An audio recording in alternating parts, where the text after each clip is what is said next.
शिव की काशी में अंतर्राष्ट्रीय क्षत्रिय वीरांगना महासभा की ओर से मैं डॉक्टर एम एस सिंह मानस, संस्थापक, आप सभी का हार्दिक स्वागत करता हूं। इस मंच से आदरणीय श्रीमती कमलावती सिंह जी का हार्दिक स्वागत करते हैं। अभी गणेश वंदना हुआ है। दीप प्रज्वलन के लिए मैं अपनी मुख्य अतिथि आदरणीय कमलावती सिंह जी को, हमारी आज की नवनिर्वाचित अध्यक्ष,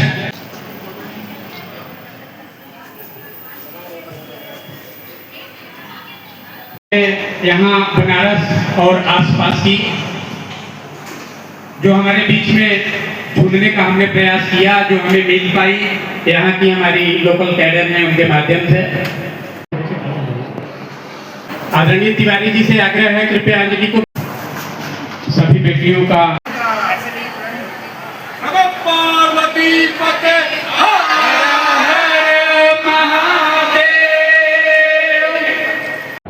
सदियों पहले से वीरांगनाओं का अपने स्थान अलग है और इन वीरांगनाओं ने जिस तरह से देश के लिए बहुत बड़ी बड़ी कुर्बानियां दी हैं, आज यहाँ पर डॉक्टर मानस सिंह जी के तत्वाधान में जिस तरह से ये वीरांगना महिला सम्मेलन का कार्यक्रम हो रहा है और आज यहाँ पे हमारी विभिन्न क्षेत्रों से आई हमारी बेटियां, उनको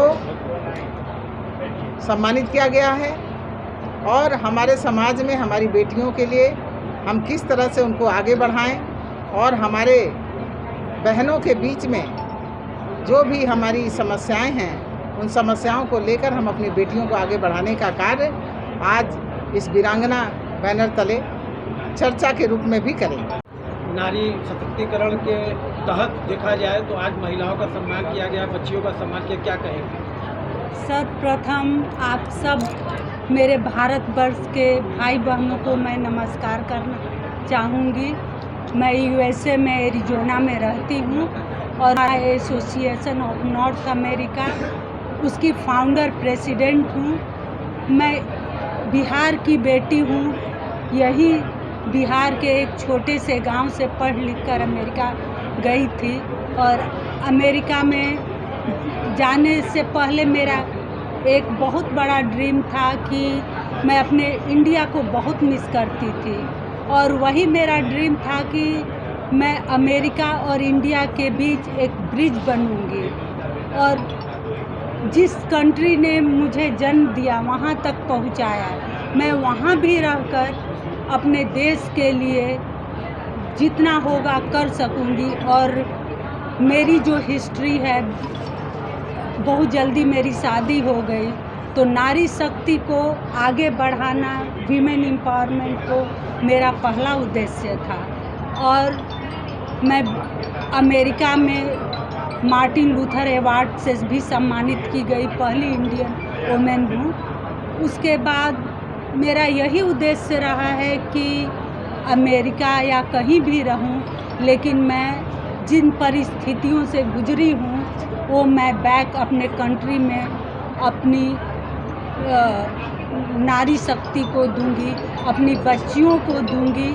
और मैं अपने गांव में भी जब शुरू में गई थी उस समय से ही काम करना शुरू किया और देवहलिया स्कूल में जितना हमसे हुआ, जब मेरे पास कुछ नहीं था उस समय भी मैं योगदान की और अब तो मैं बहुत स्ट्रांग बन गई हूँ। आज काशी में आप आई है सम्मान समारोह में, कैसी अनुभूति हो रही है? बहुत अच्छा लग रहा है। ये तो मेरी जन्मभूमि कर्मभूमि है काशी। महिलाओं को सशक्तिकरण की बात हो रही है और आप तो नारी सशक्तिकरण में महिलाओं की जो प्रेरणा है, क्या कहेंगे? देखिए, ऐसा है कि मैं महिला के कार्यक्रम में मैं 10 साल से जुड़ी हूँ। एक हम भी महिला हैं और हमें पता है कि महिला कितनी पीड़ित हमारे इंडिया में होती रही हैं। तो मैं ये चाहती हूँ कि एक अपना महिला फाउंडेशन की तरफ से, और जितना अगर जब मैं नहीं जुड़ी थी तब भी मैं महिला का बहुत रक्षा करती थी और मैं ये चाहती कि हमारे साथ हुआ है हमारी दूसरी बहनों के साथ में ना हो, उनको उत्पीड़न ना पहुँचे और जितना आगे बढ़ सके उतने बढ़े। रही बात ये है जैसे बहुत से आदमी आज भी कह देते हैं, अभी बहुत से गांव जुड़े हुए हैं, अरे कि बेटियों को ज़्यादा पढ़ा के क्या करोगे। और मैं एक आप लोगों को मीडिया के द्वारा, वैसे अपने यूट्यूब के द्वारा सभी भाइयों को निवेदन करते हैं, माताओं बहनों से करते हैं कि बेटी बेटा में भाव न रखें। अगर बेटा एक परिवार का नाम बढ़ाता है, बेटी 2 परिवार का नाम बढ़ाती है, बढ़ाती तो 3 परिवार का है, इधर अपने घर का, उधर ससुराल का, उधर ननिहाल का, 3 घर का नाम रोशन करती है। तो इसलिए आज हमारी जो पहले पुरखा कह देते थे आदमी कि नारी तो अबला है, नारी को कभी अबला ना समझे। नारी वो चीज है कि अपने आप में वही दुर्गा है, वही काली है। जब अपने आप में आ जाती है तो सामने वाला कितना भी धुरंधर हो उसको भी नीचा दिखा सकते हैं। अगर जागरूकता की बात की जाए तो शहरी क्षेत्रों में अवेयरनेस है, महिलाएं जागरूक है। ग्रामीण क्षेत्रों में अभी भी लोक लाज के भाव से महिलाएं अपने ऊपर हो रहे अत्याचार को सामने ला नहीं पाती है। क्या कहेंगे ऐसी महिलाओं? देखिए ऐसा है भाई मेरे, अब काफी लोग देहात से भी जागरूक हो चुके हैं। हाँ, जहाँ पर बिल्कुल समाज अब पढ़ा लिखा नहीं है, वहाँ पे अभी आदमी महिलाएं सोचती है मैं कैसे बाहर जाए। तो मैं आप लोगों के जरिए से उन गांव की महिलाओं को जागरूक करते हैं। हमारा निवेदन है कि अपनी बेटियों को बाहर निकालें, उनको 2 टाइम का खाना ना खा के 1 टाइम का खाएं, लेकिन बेटी को शिक्षा जरूर दिलाएं। जब बेटी शिक्षा पाएगी तो वो नाम आगे को बढ़ाएगी।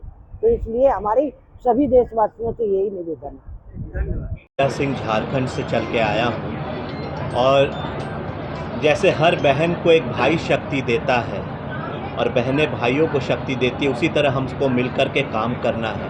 और सबसे खुशी की बात है कि आज पूरा विश्व देख सकता है कि भारत की महिलाएं बस हिंदुस्तान में ही नहीं, हिंदुस्तान के बाहर भी जा कर के ऐसा काम कर रही हैं कि कल अगर उन्हें थोड़ी सी ताकत और सपोर्ट और मिले तो महिला सशक्तिकरण का एक सही एग्जाम्पल होगा, जो नेशनल बाउंड्री से इंटरनेशनल बाउंड्री पे भी पहुँचे। और हम सभी का फ़र्ज़ है कि इस संगठन को, इस सोच को और सारे अच्छे परफॉर्मेंस को हम आगे और बल दें कि जो हमारा मोटिव है वो हम लोगों को, उस पर हम लोगों को विजय मिले। वीरांगना सम्मान समारोह में आप आए हुए हैं, कैसा लग रहा है काशी में, और ये सम्मान आयोजन में शामिल होकर कैसा अनुभव है? देखिए, राजपूत करणी सेना बेसिकली जो संगठन है वो महिला अस्मिता के सवाल पे ही शुरू हुआ था, और माता जी के नाम का संगठन है, पूरे देश में आज ख्याति है। महिलाओं के सम्मान के लिए लड़े, तब जाके आज नाम मिला, चाहे वो पद्मावती प्रकरण हो, जोधा अकबर प्रकरण हो, ऐसे बहुत सारे प्रकरण रहे।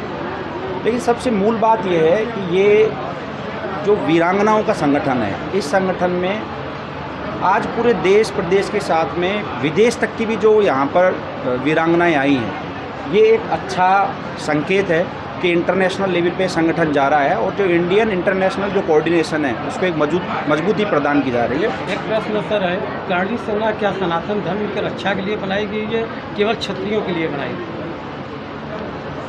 थोड़ा सा टफ और टिपिकल क्वेश्चन है। करणी सेना एक बार एक महिलाओं को जेल में डाल दिया गया था 2005 के अंदर, तब सरकार ने सुनी नहीं, महिला और 4 महीने के बच्चे जेल गए थे, उसको लेके करणी सेना बनी थी। उसके बाद में फिर एक संगठन विधिवत रूप से 23 सितंबर 2006 को नवरात्रि के प्रथम दिन इसको बनाया गया। आदरणीय लोकेंद्र सिंह जी कालवी के द्वारा इसकी स्थापना की गई। संगठन बनाया राजपूत समाज के लिए, क्योंकि उस समय हमारी बात को सुनने वाला हमारा प्रतिनिधि कोई नहीं था। लेकिन चूंकि क्षत्रिय है तो छात्र धर्म है, तो ही सनातन धर्म है। अगर इस देश का क्षत्रिय कमज़ोर होगा, इस देश का क्षत्रिय कमज़ोर होगा तो निश्चित रूप से देश कमज़ोर होगा, और देश कमज़ोर होगा तो सनातन भी कमज़ोर होगा।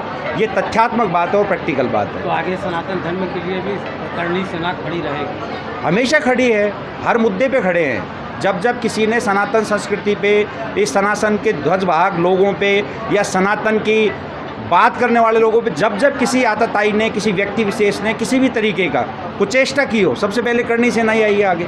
और जहाँ लोगों ने कलम की बात की है वहाँ कलम की है, जहाँ लोगों ने तलवार की बात की है वहाँ तलवार की। धन्यवाद।